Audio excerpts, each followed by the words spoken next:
Good morning, Craig Howard here. Happy to be with you this morning. I read something this morning that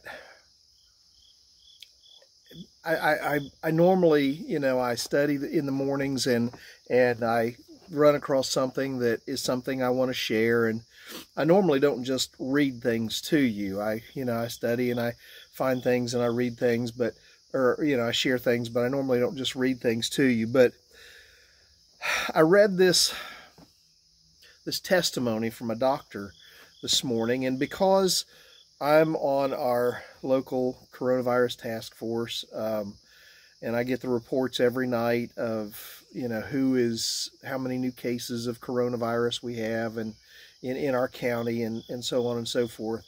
I'm maybe more sensitive to this story than maybe you would be, but it still has a powerful lesson to it. And so I just want to read it to you. It'll only take a minute.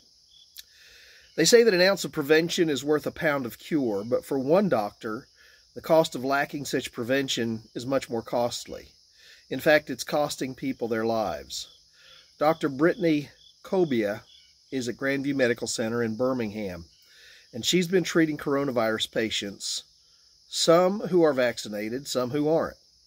The difference between those who make it and those who don't is as obvious as it is heartbreaking, she said.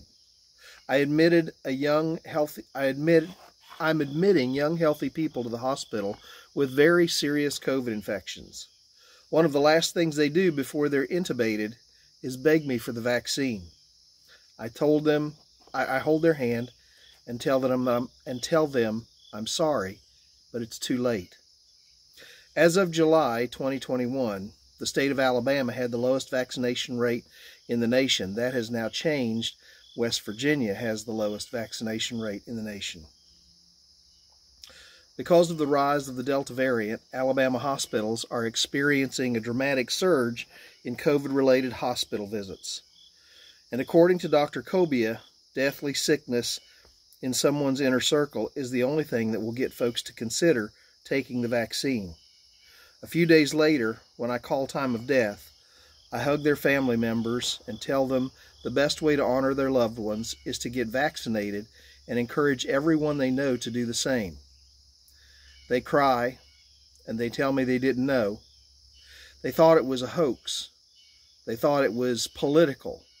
They thought because they had a certain blood type or a certain skin color, they wouldn't get sick. But they were wrong, and they wish they could go back. But they can't. So they thank me and they go get vaccinated.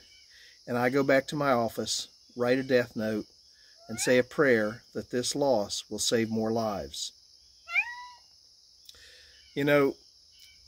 Not just with related to COVID, not just in COVID situations, but a lot of times lives are damaged or even lost when people choose a convenient untruth instead of an inconvenient truth. Sometimes we want to hold on to something just because it's easier to believe. It's more convenient for us to believe that, this whole COVID thing is just all political, or it's blown out of proportion, or whatever.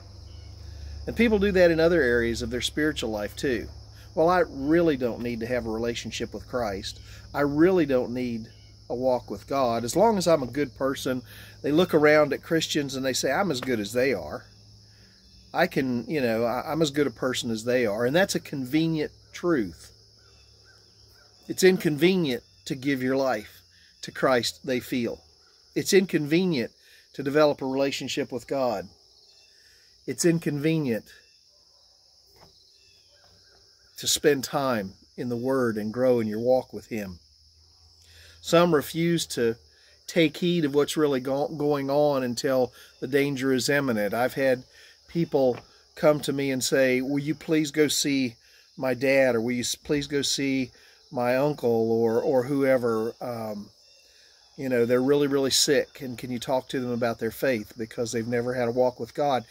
And you get there, and if you can talk to them, and if they can understand, sometimes you can lead them to that relationship with Christ, but you think to yourself, what a waste that they've wasted their whole life not knowing Christ, not having a relationship with God, not knowing how sweet that can be.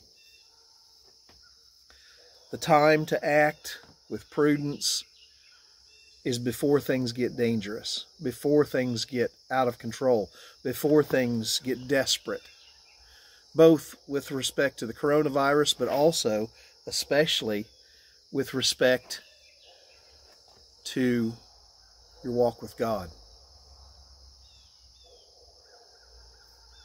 You know, procrastination is kind of an easy thing, something a lot of people do, but it's not something we should do.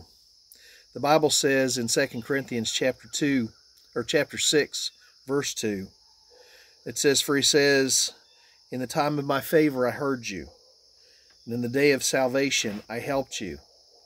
I tell you, now is the time of God's favor. Now is the day of salvation." Now's the time to do the things that you need to do. Not wait until you're desperate, not wait until you just can't do anything else. Do something today. And that, in my opinion, just me, that means certainly getting your coronavirus vaccination, but it also means taking care of your walk with Christ. Well, you think about that. You have a good day, and I pray it's a day filled with blessing. God bless you. Bye.